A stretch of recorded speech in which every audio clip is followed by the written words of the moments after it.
મિત્રો આપનું સ્વાગત છે। આજે આપણે પ્રકરણ 4 માં ચુંબકીય ડાયપોલ તરીકે વિદ્યુત પ્રવાહધારી ગૂંચળાની વાત કરીએ છીએ। વિદ્યુત પ્રવાહધારી ગૂંચળા વડે તેની અક્ષ પર ઉદ્ભવતા ચુંબકીય ક્ષેત્રનું સૂત્ર આપણે મેળવેલું કે B of x બરાબર μ0 IR² divided by 2 into x² plus r² raised to 3/2।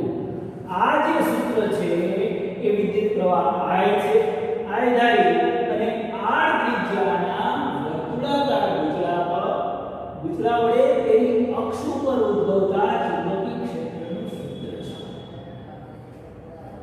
આ અક્ષ પર અંતર દર્શાવે છે, આ ત્રિજ્યા દર્શાવે છે। અહીં ચુંબકીય ક્ષેત્રની દિશા જમણા હાથના નિયમ મુજબ તમને અક્ષ ઉપર મળે છે। જો આવી રીતે આપણે આંગળાઓની દિશામાં વિદ્યુત પ્રવાહ હોય તો ચુંબકીય ક્ષેત્ર અંગૂઠાની દિશામાં મળે, તે રીતે તમને ચુંબકીય ક્ષેત્ર અક્ષ પર મળે છે। હવે આની અંતર x is very greater than r લઈએ, એટલે કે ત્રિજ્યા કરતા ખૂબ મોટા અંતરે અક્ષ ઉપર આપણે ચુંબકીય ક્ષેત્ર મેળવવું હોય તો શું થાય કે x is very greater than r કરીએ તો x1 r² કરતા ખૂબ મોટો થઈ જાય અને એ સંજોગોમાં આપણે r² ને અવગણી શકીએ। શું કરી શકીએ? r² ને અવગણી શકીએ। અહીંથી r² ને અવગણી શકીએ એટલે શું થઈ જાય? r² એટલે r² એટલે આપણે b બરાબર μ0 ir² divided by 2 into x² raised to 3/2 મળે। અહીં 3/2 છે અને x² છે કૌંસમાં, તો આ છેદના 2 અને 2 ઉડી ગયું, કારણ કે 3/2 માં 3 ગુણ્યા 1 તૃતીયાંશ છે તો વર્ગમૂળ કાઢવાનું છે અને વર્ગ છે એટલે અહીંયા x ની કેટલી ઘાત થઈ જાય? 3, એટલે કે μ0 ir² divided by 2x3। હવે આપણે જોઈએ કે ગૂંચળાનું ક્ષેત્રફળ a બરાબર શું લઈએ તો કે પાઈ r² થાય, તો આપણે r² ને સૂત્રનો કરતા બનાવીને r² બરાબર a/પાઈ લખીએ, એટલે અહીંયા r² બરાબર શું મૂકવું છે? a ના છેદમાં પાઈ। અહીંયા r² ની જગ્યાએ a ના છેદમાં પાઈ મૂકવું, r² છે એની જગ્યાએ a ના છેદમાં પાઈ મૂકવું, r² ની જગ્યાએ a ના છેદમાં પાઈ મૂકવું, તો શું થયું? μ0 r 2x³ છેદમાં 2x³ ની ગુણ્યા શું થઈ ગયું? a છેદમાં પાઈ, એટલે તમને સૂત્ર કેવું મળ્યું? μ0 r a divided by 2πx3। હવે આપણે જાણીએ છીએ કે ચુંબકીય ચાર્જ માત્રા m બરાબર a છે, એને વ્યાખ્યાયિત કરીએ અને ia બરાબર ચુંબકીય ચાર્જ માત્રા m મૂકીએ તો ia ની જગ્યાએ કેટલા મૂકવા? m, એટલે સૂત્ર થઈ ગયું d બરાબર μ0 n છેદમાં 2πx3 2πx3। હવે અહીંયા 2 વડે ગુણી દીધા અને 2 વડે ભાગો તો μ0/4π થઈ જાય, અહીંયા 2m divided by x3 તો તમને ચુંબકીય ક્ષેત્ર અક્ષની દિશામાં, એટલે આ અક્ષની દિશામાં છે એટલે માટે આપણે લખ્યું છે μ0/4π into 2m divided by x3। m ની દિશા પણ ક્યાં છે? અક્ષ ઉપર। વિદ્યુત પ્રવાહ આંગળાની દિશામાં વહેતો હોય તો ચુંબકીય ચાર્જ માત્રા અંગૂઠાની દિશામાં મળે। આમ ચુંબકીય ચાર્જ માત્રાની દિશા અને અક્ષ ઉપર મળતા ચુંબકીય ક્ષેત્રની દિશા સરખી છે। હવે આ જે અક્ષ ઉપર ચુંબકીય ક્ષેત્ર મળે છે આ ક્યાં મળે છે? અક્ષ ઉપર. એટલે આમ વિદ્યુત પ્રવાહ ધારિત ગુચડાના ચુંબકીય ડાયપોલ તરીકે દર્શાવી તેને સૂત્ર આપણે મેળવી શકીએ છીએ. આવો તમને એક પ્રશ્ન પૂછાઈ શકે કે વિદ્યુત પ્રવાહ ધારિત ગુચડાને ચુંબકીય ડાયપોલ તરીકે લઈ તેના અક્ષ ઉપર ચુંબકીય ક્ષેત્રનું સૂત્ર મેળવો. આ આપણને મળે. વિદ્યુત પ્રવાહ ધારિત ગુચડા વડે તેની અક્ષ ઉપર ઉદ્ભવતા ચુંબકીય ક્ષેત્રનું સૂત્ર ચુંબકીય ડાયપોલના પદમાં મેળવો. એટલું કયું મેળવો? b અક્ષ પર μ0/4π2m/x3. એને આ રીતે પણ લખી શકીએ 1/4π * μ0 2m/x3. આ સૂત્રને આપણે વિદ્યુત ડાયપોલના અક્ષ પર મળતા વિદ્યુત ક્ષેત્રના સૂત્ર સાથે સરખાવીએ.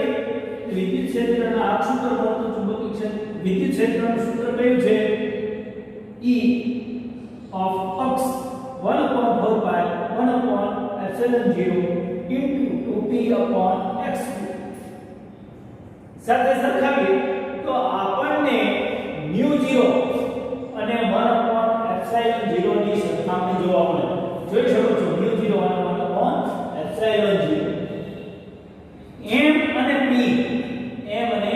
ની સરખામણી કરી શકો છો. b અને e ની સરખામણી કરી શકો છો.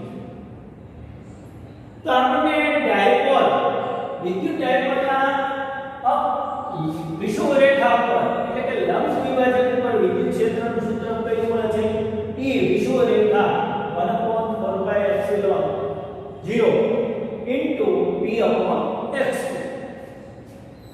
હવે એના ઉપરથી આપણને ચુંબકીય ડાયપોલની વિષુવરેખાઓનું સૂત્ર પણ મળે. તો b વિષુવરેખા તો 1/4πε.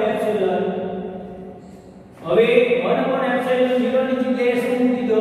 μ0. e ની જગ્યાએ d મૂકી દો અને p ની જગ્યાએ m મૂકી દો એટલે તમને સૂત્ર મળી જાય. તો b વિષુવરેખા μ0/4π/x3 જ્યાં x is very greater than r.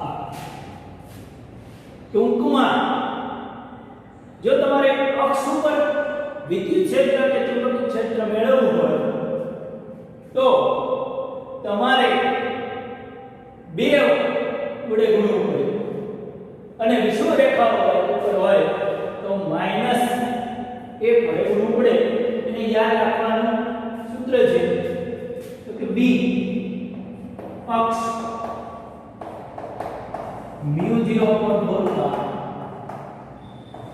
2m/x3. e અક્ષ 1/4πε0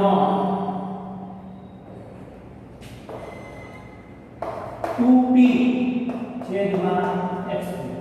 એટલે બે યાદ રાખવાના. અક્ષ હોય તો બે યાદ રાખવાના અને વિષુવરેખા હોય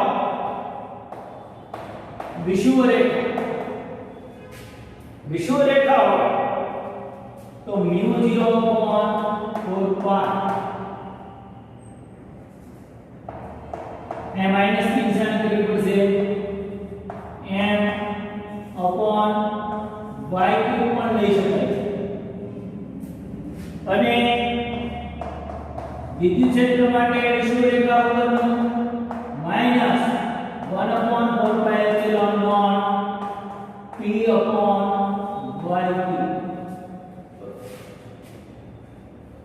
એવી રીતે પણ તમે લખી શકો છો.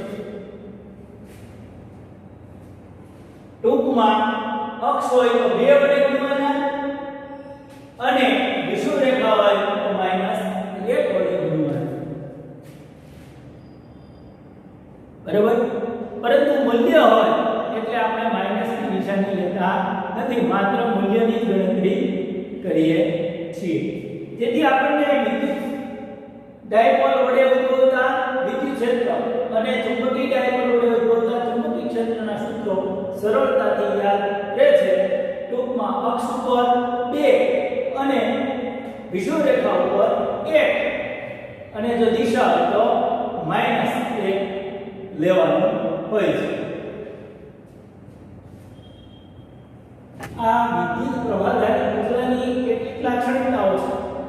જેમ કે તે ચુંબકીય ક્ષેત્ર ઉત્પન્ન કરે છે અને મોટા અંતરો માટે ચુંબકીય ડાયપોલ તરીકે વર્તે છે, જે આપણે જોયું.